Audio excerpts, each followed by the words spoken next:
정보처리 기능사 주관식 12번 문제 풀어보겠습니다. 문제 1번 내부 스키마를 데이터베이스에 적용하여 원리적인 데이터베이스를 정의하고 관리하는 언어. 여기 보면 DDL에 관한 설명이고, 여기 보면 데이터베이스를 생성, 변경, 삭제. 우리 SQL 공부할 때 이야기 많이 했었어요. 데이터베이스를 생성, 변경, 삭제. 뭐죠? DDL. 여기 다시 보면 DDL, DML, DCL이 있는데 DDL, 크리트, 알터, 드롭 이런 것들이 생성, 변경, 삭제. 데이터베이스를 생성이에요. 여기 보면 그 DML에 업데이트, 딜리트하고 헷갈리면 안 되고 DDL에 데이터베이스를 생성, 변경, 삭제하는 거니까 DDL입니다. 문제 2번 데이터베이스에 표현하려는 것으로 사람이 생각하는 개념이나 정보의 단위 같은 현실 세계의 대상체이다. 여기 현실 세계의 대상체이다. 이거를 그냥 개체라고 외우시는 게 좋을 것 같아요. 여기 말이 좀 어려워요. 데이터에서 가장 기본적인 논리 단위에 관한 부분이 개체인데, 이 논리적인 단위가 라는 말이 여러 군데 많이 나오니까, 그래서 그 데이터베이스에 표현하려는 것으로 현실 세계의 대상체를 만드는 가장 기본적인 단위는 개체이다. 이 오브젝트 같은 말이에요. 이렇게 현실 세계의 대상체이다. 요거를 개체로 이렇게 외우는 게 제일 좋을 것 같습니다. 자, 문제 3번 객체 지향 기술과 데이터베이스의 기술이 결합된 형태다 라고 되어 있어요. 객체 지향 데이터 모델의 개념을 반영하여 현실 세계에 존재하는 객체를 표현하고 관리하는 기술이다. 이 ODB, 오브젝트 오리엔티드 데이터베이스에 관한 설명이에요. 데이터베이스는 잘 아실 거고, 오브젝트 오리엔티드라는 게 여기 보면 객체 지향이라는 말이 있는데 이게 지금 같은 말이에요. 객체는 오브젝트고 지향이라는 말이 이렇게 오리엔티드. 그래서 이 오브젝트를 각각의 개체로 이렇게 따로 만들어서 각각 이렇게 관리하는 그런 데이터베이스를 말하는 거예요. 그래서 객체 지향 데이터베이스, 이렇게 객체 지향 데이터베이스. 그래서 오브젝트 오리엔티드 데이터베이스. 그래서 OODB 이렇게 기억을 하시면 되겠습니다. 문제 4번 릴레이션으로부터 필요한 릴레이션을 만들어내는 연산자의 집합이다.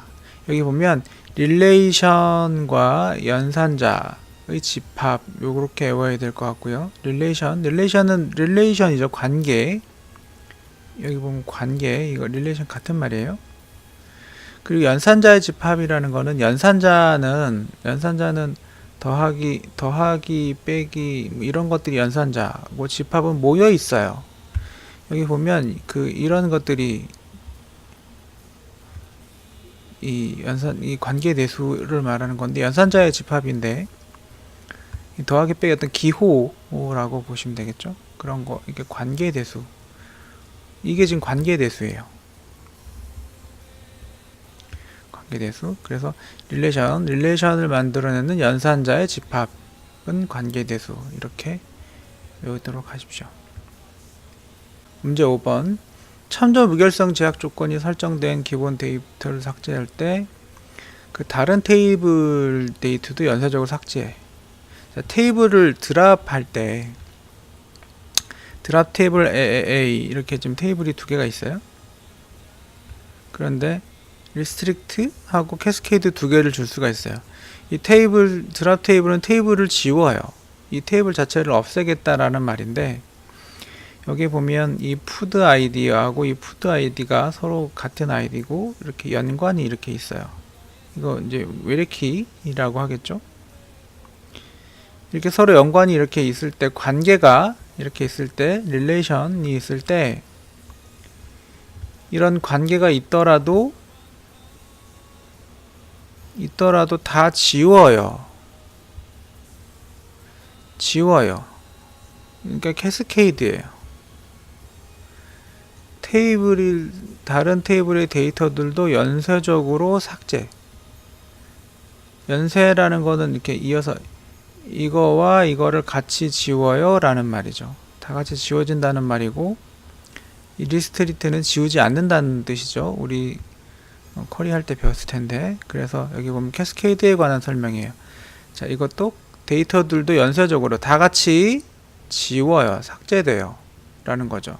그거는 캐스케이드입니다. 이렇게 드롭 테이블 캐스케이드. 네. 다음 문제.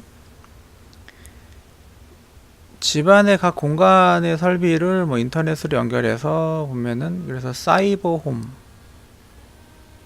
이런 거죠. 사이버 홈. 여기 설명들이 뭐냐면, 집에 뭐 모니터에 이렇게 이런 게 연결이 돼 있고, 그 다음에 타블렛, 그 다음에 TV, 무선으로 이런 것들이 다 인터넷으로 연결이 돼 있어서 이 자동적으로 뭐 온도가 더우면 에어컨이 켜지고, 너무 더우면 따뜻하게 히터가 나오고 하는 그런 것들이 자동으로 사이버 홈으로 구축이 되는, 홈 네트워크 기술에 의해서 구축이 되는 그런 거. 이렇게 지능형 홈.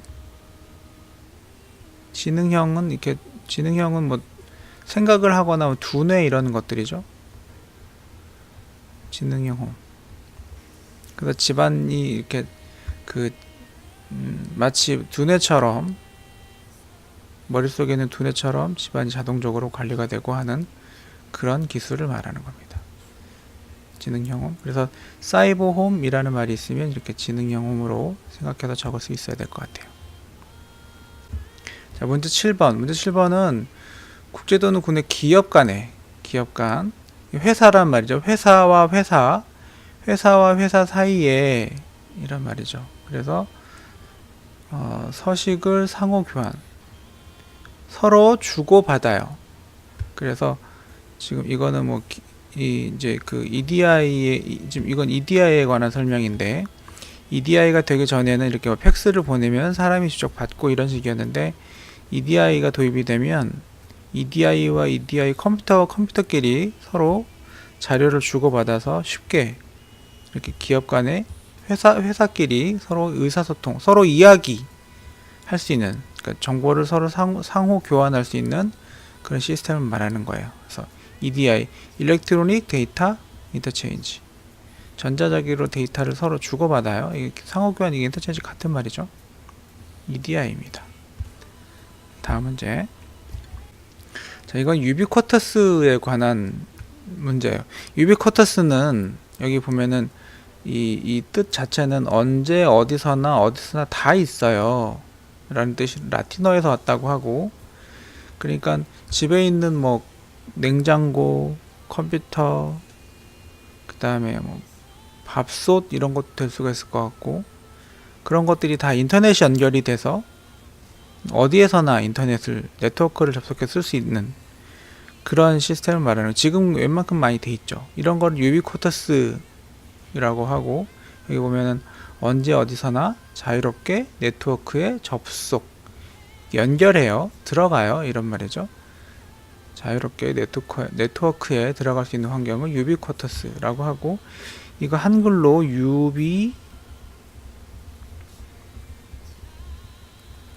유비쿼터스 이렇게 적어도 됩니다. 유비쿼터스 같은 말이에요.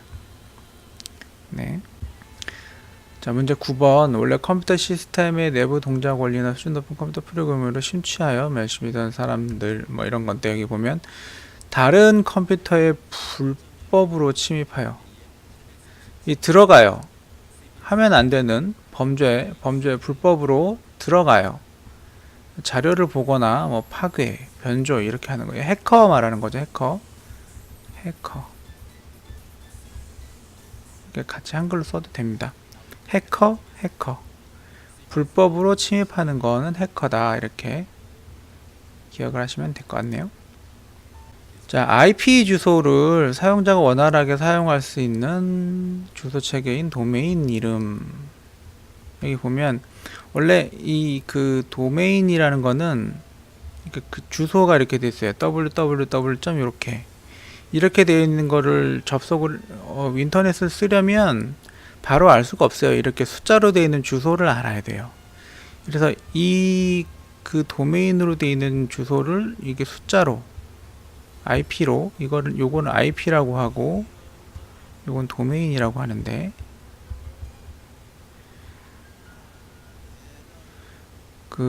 이 도메인을 IP로 바꿔주는 것이 이 DNS입니다. DNS 서버 또는 도메인 네임 시스템. 그래서 이런 영문 주소로 되어 있는 걸 이런 IP 숫자로 된 주소로 바꾸는 거를 도메인 네임 시스템이라고 해요. 그래서 DNS입니다. 그래서 IP 주소를 도메인 이름으로 이렇게가 있으면 이거는 DNS 이렇게 생각하시면 되겠어요.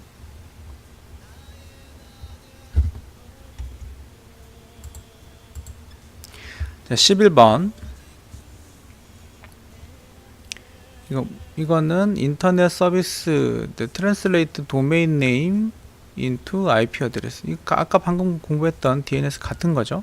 이 DNS 주소를 이 영문 DNS를 IP 주소로 바꿔요. 이렇게. 여기 보면 이건 영어 문제인데 도메인 네임을 into IP 어드레스로 이렇게 트랜슬레이트 한다고 되어 있죠.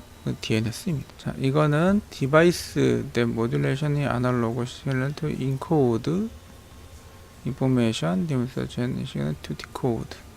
이게 지금 모뎀에 관한 설명인데, 모뎀은 인터넷을 하기 위해서는 여기 있는 신호를 이렇게 보내야 돼요. 여기서 보면 디지털 신호를 이렇게 아날로그 신호 또는 이렇게 멀리 전송할 수 있는 신호로 변환을 해야 되는데, 그거를 모뎀이라고 하죠. 그러니까 그 네트워크 통신할 때 필요한 신호를 바꿔요. 인코드, 디코드 해요. 그거를 모뎀이라고 해요. 인코드, 디코드 해준 시스템. 이거를 모뎀이라고 합니다. 다음 문제 13번. 유닉스 컴패티블 소프트웨어를 말하는 거예요. 유닉스의 호환, 서로 같이 바꿔서 쓸 수 있는 소프트웨어가 뭐예요? 이게 GNU입니다. 이 GNU가 이 뜻이에요. 이거 프리 소프트 파운데이션 여기서 온 건데, 그냥 이렇게 외우세요. 유닉스 컴패티블 소프트웨어는 GNU입니다. 오픈소스이기도 하고 프리소스 뭐 이런 거죠. 그래서 GNU. 자, 프로그램을 제너레이트 오브젝트 프로그램을 한다는 거고요. 컨버팅에서 소스 프로그램을 머신 랭귀지 기계어로 바꾼다.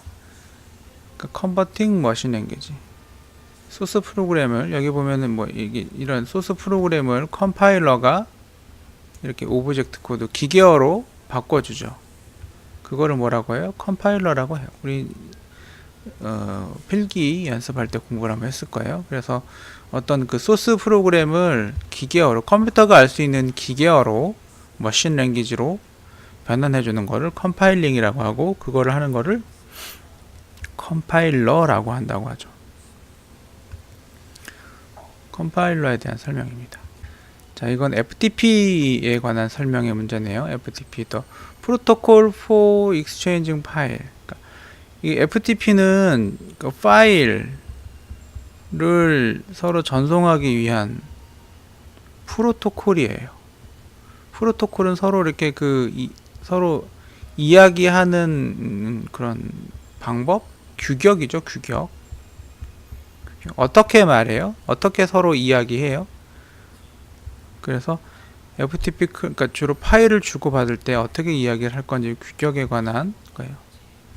그래서 Protocol for Exchanging Files라고 하면 File Transfer Protocol, FTP입니다. FTP. 네, 여기까지 15번 문제 다 풀어봤습니다. 자, 시험 잘 보세요. 화이팅!